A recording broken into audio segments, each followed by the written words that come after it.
Good evening. Drivers in Columbia tonight face a new experience in travel along Business Loop 70. The Business Loop 70 on-ramp to Interstate 70 near the Highway 63 connector permanently closed today. KRCG 13's Mark Slavitt joins us live from Columbia, where a new and safer road extension replaces the old and dangerous on-ramp. Kermit and Megan, Missouri's highway engineers say this new road extension from Business Loop 70 into Connolly Road will reduce the amount of accidents in the eastbound lanes of Interstate 70. Now, drivers are saying goodbye to a dangerous on-ramp and hello to a safer way to get on the interstate. The new stretch of road from Business Loop 70 to Connolly Road is open in the eastbound lanes. People traveling east on the Business Loop no longer have the option of getting on Interstate 70 from a dangerous on-ramp. Drivers must now travel to a new intersection near the Connolly Road Walmart. The new intersection takes you to Walmart, Highway 63, or Interstate 70. MoDOT engineers say the new road is a lot safer than the old on-ramp. This particular area, we experience about 6 injury accidents per year, which is about 3 times higher than a similar spot between Rangeline and Providence. So, it's definitely a safety concern that we had, and we're glad to see that this is changed and fixed now that we've closed this ramp. Columbia Mayor Brian Treese says the opening of the new extension attracts a lot more traffic along the entire Business Loop 70 corridor. Treese believes the new road boosts Columbia's economy. We reopened that intersection in a way that connects the business loop with another business development, and that's great for travelers, it's great for consumers, it's good for workers, and helps keep traffic flowing. Sales taxes from the Connolly Road Transportation Development District is paying for the road improvements. And once again, as you can see behind me, the eastbound lanes are open in this new section, but the westbound lanes, they remain closed. That's because construction crews need to do some concrete work over the next several weeks. Reporting live in Columbia, Mark Slavitt, KRCG 13. We are learning this evening that a child who was seriously injured at the Lake of the Ozarks has died. 3-year-old Jared Jones of East Lynn, Missouri, wandered from a house at the 0.5-mile marker of the Pearson Branch over the weekend. A short time later, he was found in the water and was taken to University Hospital. He died of his injuries earlier this afternoon. The Highway Patrol, Troop F, says this is the 3rd fatal incident this month and 33rd for the year. Cave experts around the world are watching what's happening in Thailand as rescuers try to figure out a way to free the boys of a soccer team from that cave. In a moment, we'll share what experts and hikers say about being adequately prepared for cave adventures. But we begin with KRCG 13's Hannah Knowles. She joins us in the studio to give us a timeline of cave-related incidents in the state. Megan and Kermit, in Missouri, there are about 7,000 caves documented right now, and experts say explorers find more and more caves each year. I pulled together a little timeline showing some Missouri cave incidents over the years. Here in mid-Missouri, in 2016, rescuers saved 2 people from Devil's Icebox in Columbia. Fast-moving floodwaters kept rescue crews from getting to the trapped people inside the cave for hours. In 2016, a man died after falling 100 feet into a cave from Jefferson County. According to St. Louis Post-Dispatch, someone found the 45-year-old man dead at the bottom of a pit. And in 1986, one of the deadliest U.S. cave accidents happened at Cliff Cave Park. Flash flooding filled the cave, trapping and killing the 4 people inside. As people around the world watch what is happening over in Thailand, Missourians are reminded of just how dangerous cave exploring can be. Experts say it's important to be prepared before wandering into a cave and to always read the surrounding signs. Megan and Kermit, back to you. First responders and hikers are making safety more of a priority following the Thailand cave rescues. One hiker says he's making sure he watches his footing and is more mindful of his surroundings. Boone County Fire Protection District's assistant chief says his department can learn from the rescue operations. We can certainly learn from their events, and we continue to monitor that, and I truly look forward to some of the after action reports of the details that have been behind the scenes to this point. Westhoff says the caves become more dangerous after periods of heavy rainfall or flash flooding. He recommends letting a loved one know of your location before heading into caves in case of an emergency. Check out this video of a meteor streaking across the Midwestern sky. You can see it as a bright flicker inside the highlighted circle. An amateur astronomer in northern Missouri captured the moment Sunday evening with surveillance camera that he'd set up in his yard. The American Meteor Society says the fireball flew mostly over Iowa and Illinois. People in other states, including Minnesota, Indiana, and Ohio, also reported seeing that meteor. We have heard thunder at the station today. Elise, can we expect any rain tonight? But we do have a few showers that are still developing on Max 13 radar now. Many showers that developed earlier this afternoon have rained out, but new ones are starting to develop and grow across mid-Missouri. So let's zoom in on a couple of these. The main portion that has seen rain today is the central portion of mid-Missouri.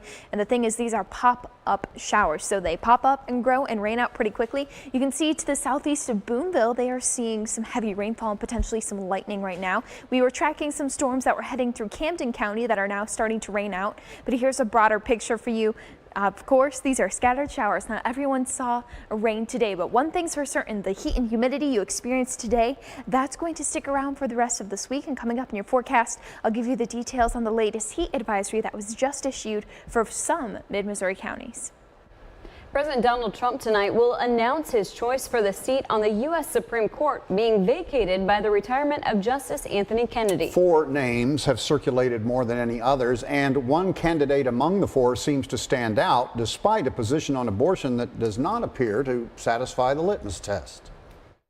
White House advisors say the president this morning still had not settled on a nominee. He spent a pretty significant amount of time over the weekend asking questions. So let's say it's the 4 people, and they're excellent. Everyone, you can't go wrong. The 4 people on the White House shortlist are U.S. Appeals Court judges Amy Barrett, Thomas Hardiman, Brett Kavanaugh, and Ray Kethledge. Insiders say Kavanaugh, with a Yale pedigree and a superior intellect, has the best shot. However, they also say confirmability ranks high among the president's selection criteria.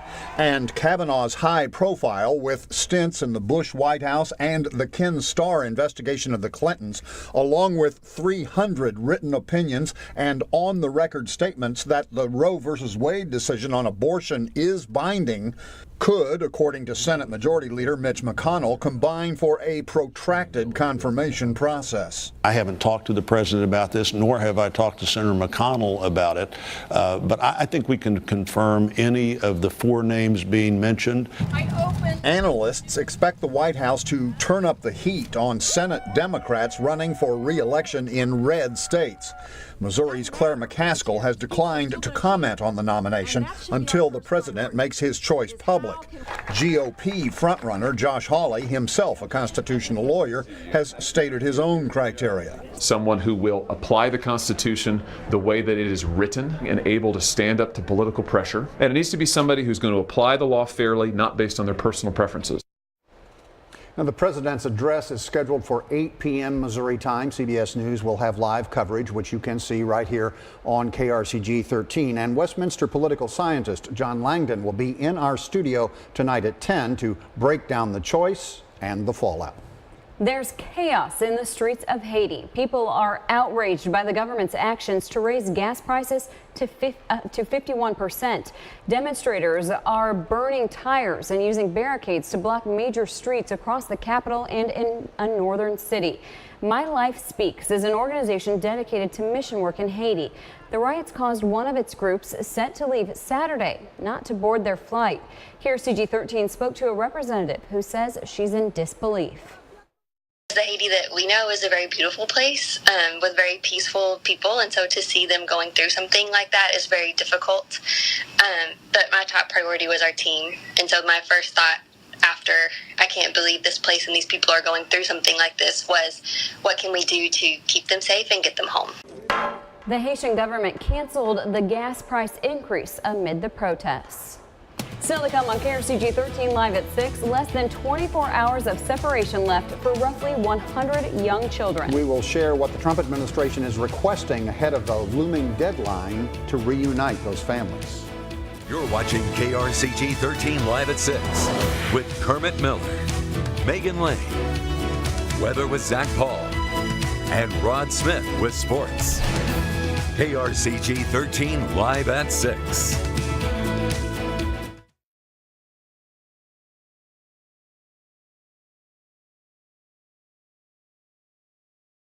As we know for sure headed into this week, 1, it's going to be hot. 2, there's not that many chances for rain across mid-Missouri. We saw some pop-up showers today, and that was only from the heat and humidity. It was that hot that we were able to see some rising motion and get these pop-up showers.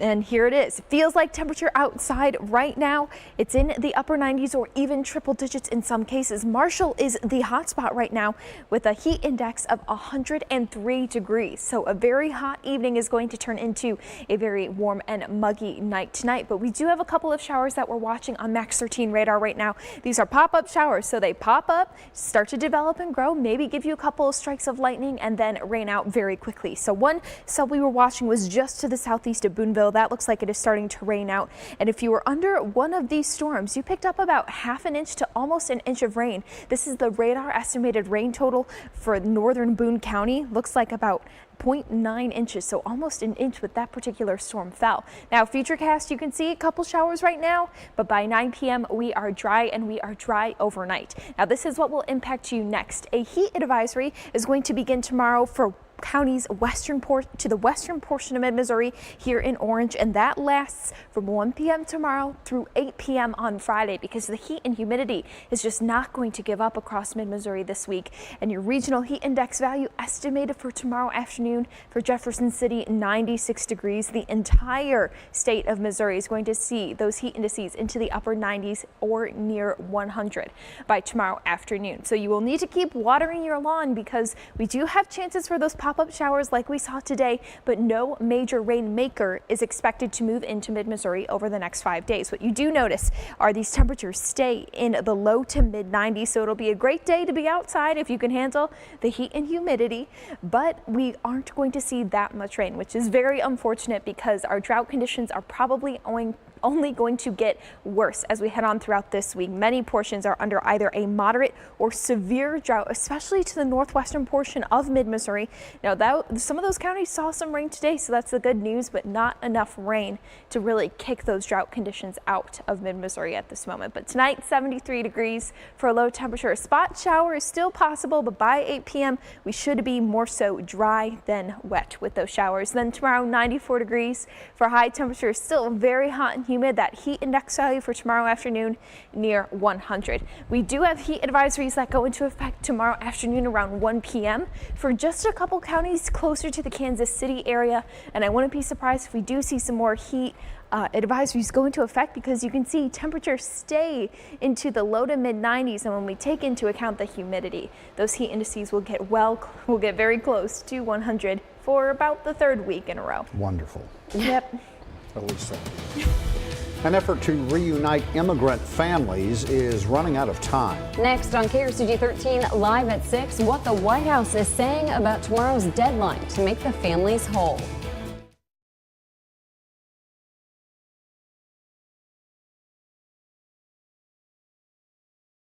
Immigrant children with their parents. The government has been using DNA testing to verify family connections, but it says it needs more time to meet tomorrow's deadline. Hannah Dova has the latest from New York.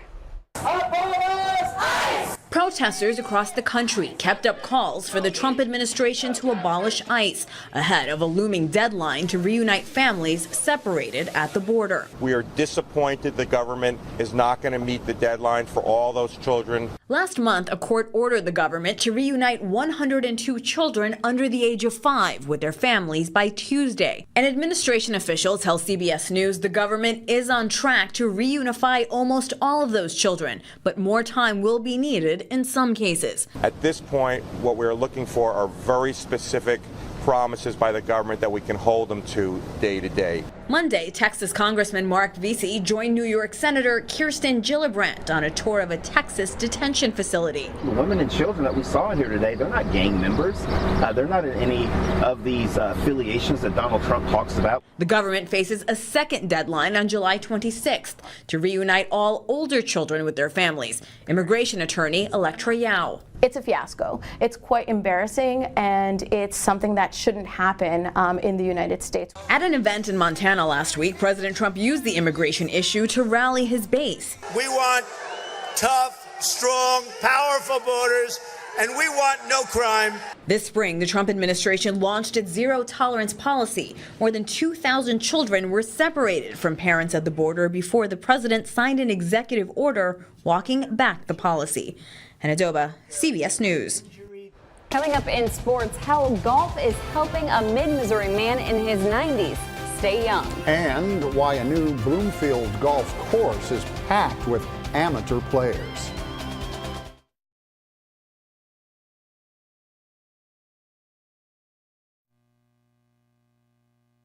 About 140 golfers from all over the state. Meadow Lake Acres Country Club is the tournament host. Plenty of local talent out on the course. Former Elias Crusader Jack Rundle, an all-state golfer during his senior season, playing well, taps in for par on number 3. And on the girls' side, Rockbridge Lady Bruin Olivia Sowers finished 17th at Missouri State Tournament this year. Nice chip and then a putt on number 1. She shot a 73 today, just 1 over par. That's the second best round of any female golfer. We'll have more scores tonight at 10. Still some golfers out on the course. We are featuring another edition of our Good Sports segment. The story takes us back to the golf course today, where one man in his 90s shoots his age. Bud Picker, 92 years young to be exact, plays 3 or 4 times a week at Oak Hills Golf Course in Jefferson City. That course is celebrating 100 years of existence. Picker tells our own Rod Smith he and the game of golf have worked out a pretty good relationship. It's not a hard game. You get to rest a little bit between, hitting your ball. And you just, I don't know, it's just a fun game. For the rest of us, I think it's a hard game, Bud. Well, it gets hard sometimes, yes. Bud says he doesn't plan on giving up golf anytime soon. Play as long as he can. We'll have that full story at 10. No game for the Cardinals. Scheduled off day. Redbirds are coming off a series split in San Francisco against the Giants. Cardinals in Chicago Tuesday and Wednesday taking on the White Sox. Then 3 against the Cincinnati Reds in St. Louis before the All-Star break. The Royals are in a massive losing funk, losing 9 in a row Sunday, falling to the Red Sox 7-4. That's 27 losses in their last 31 games. Believe it or not, Royals aren't even the worst team in baseball. KC visits the Minnesota Twins tonight. Danny Duffy starts on the mound for the Royals. And just 2 full weeks remaining in the Mink League regular season. Jefferson City Renegades 1 game out of first place in the South Division, chasing the Nevada Griffins. Renegades beat Nevada 12-2 on Sunday. Same teams are back at it on Vivian Field tonight at 7. It's Blair Oaks night at the ballpark. We'll have those highlights at 10.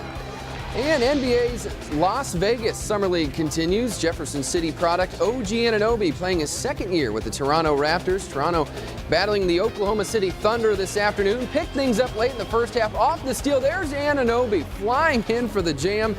Big day for OG. Led the Raptors with 19 points, 6 rebounds, but the Thunder win the game 92-82. Not a bad life for OG Anunoby right now. Young, playing in his summer assignment. Go to Vegas and play basketball. Must be a rough life. Yeah. Yeah. All right, thanks, Josh. Elise will be here to plan our evening weather next.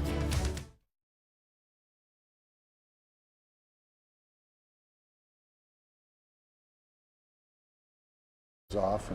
I know, you drive around mid-Missouri and all you see is just some brown grass, and it's so sad, but we did see some rain. Radar estimated rain totals were about ½ an inch if you were under any of those rain shafts today, but in the 7-day you do see not too many chances for rain. But what you also see is those temperatures in the low to mid-90s, not only for tomorrow, but throughout the rest of the 7-day forecast. The next major chance for rain besides afternoon pop-ups looks to be overnight Friday into Saturday morning, so we have our fingers crossed we could see some larger storm complexes and some rain move into mid-Missouri. Fingers crossed. Yes. That's our report. Thanks for joining us. And we hope to see you right back here at 10. Have a great evening.